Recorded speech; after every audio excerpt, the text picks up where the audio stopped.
Now to a nightly news investigation into the relationship between doctors and companies that make drugs and devices. A 2017 study showed that roughly half of U.S. doctors receive payments from the industry, totaling almost $2.5 billion in just 1 year. Stephanie Gosk reports on the experience of one woman who believes those payments affected her quality of care. In 2016, Wendy Connect got the news every woman fears.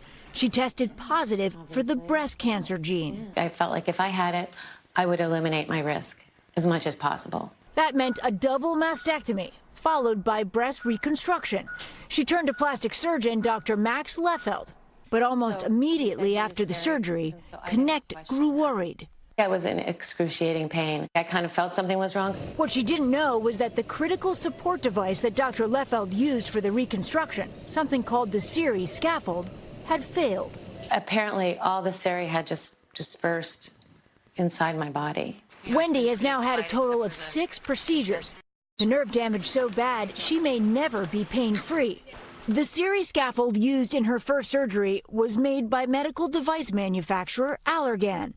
It is FDA approved, but not specifically for breast reconstruction. I was shocked, and I thought, well, obviously I should have been told. Connect says she wasn't told, and she thinks money may be to blame.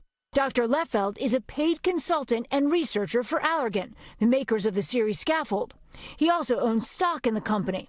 By the time Connect was treated in 2016, Dr. Leffeld had earned nearly $470,000 from the company doing consulting and research, something she says she only later learned online. In one way, it made me feel like, oh, that's why this happened.